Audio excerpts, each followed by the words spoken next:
السلام عليكم. النهارده هنعمل الكشري المصري. صديقة عندي طلبته مني. لو حابين اي وصفة ممكن تطلبوها مني في الكومنتات، حلو او حادق. يلا نسمي بسم الله.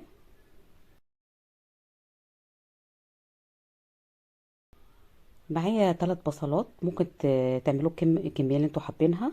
هقطعها شرائح او مكعبات. الكشري طبعا وجبة غنية ومفيدة بالبروتين النباتي والالياف الغذائية، وبتقوي جهاز المناعة لانها بتحتوي على شطة وثوم وبصل وليمون، ووجبة مشبعة بتمد الجسم بالطاقة. هحط عليه معلقتين كبار من النشا ومعلقه دقيق، ده بيخليه مقرمش وبيديله طعم حلو. اغلفهم بقى مع بعض كده بالنشا والدقيق،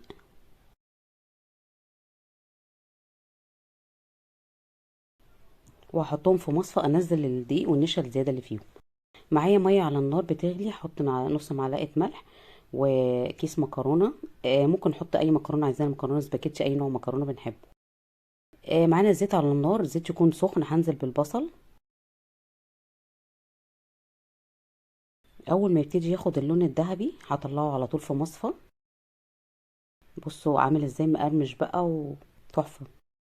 معايا حلة على النار، هصفي الزيت بتاع البصل وهضيف شوية عشان اعمل الرز، نص كوباية شعرية.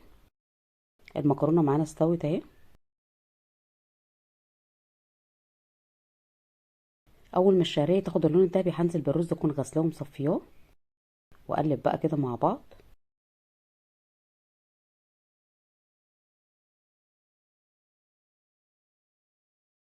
هكون غاسلة كوباية عدس ونقعاها ومصفياها. اقلبهم بقى مع بعض كده.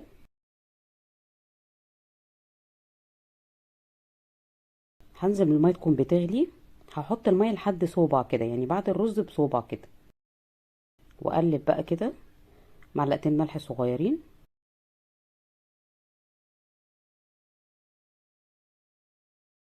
واقلب بقى واغطيه واسيبه لما ايه، اول ما يبتدي يتشرب هغطي عليه.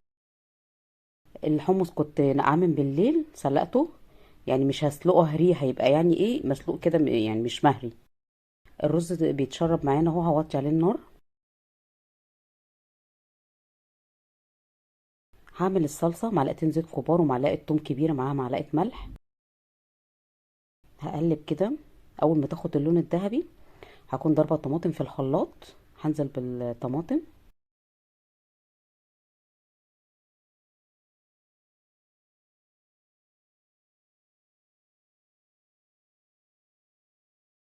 هضيف عليها التوابل، يعني من كل حاجه معلقه كمون، معلقه صغيره فلفل اسود، كزبره، سكر. واقلب بقى مع بعض. هنعمل الدقه، معلقه زيت ومعلقه توم. هضيف عليهم قرن فلفل حراق، ممكن فلفل بارد زي ما تحبوا، بس هي طبعا الدقه بتبقى حراقه.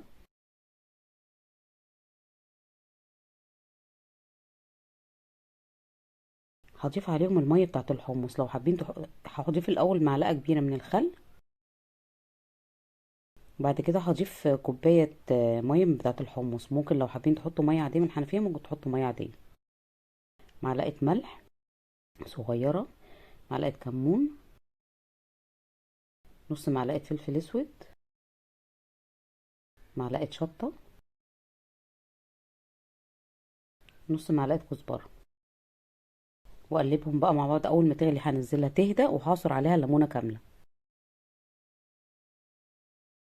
الرز كده خلاص اتشرب معانا.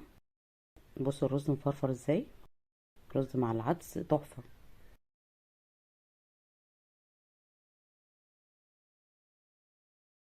هعمل الشطة، معلقة زيت كبيرة، معلقة شطة كبيرة. لمحبين الحراق الشطة دي، يعني لو مش بتحبوه حراق بلاش الشطة. هضيف عليها عصير طماطم كوباية،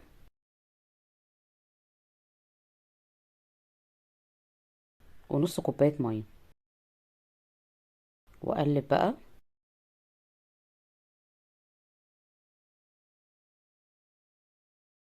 كده خلصنا الكشري. يلا بقى نغرف. في الاول بنحط الرز والعدس والمكرونه، وبعدين الحمص، الصلصه،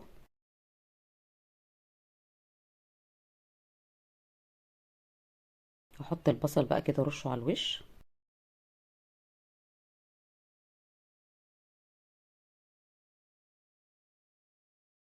كده خلصنا طبق الكشري. بصوا قمر ازاي. لو عجبكم الفيديو اعملوا لايك، وما تنسوش تشتركوا في القناه وتدوسوا على زر الجرس جنب كلمه اشتراك عشان يوصلكم كل جديد. يلا ندوق مع بعض.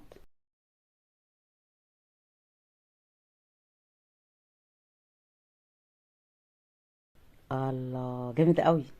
باي باي.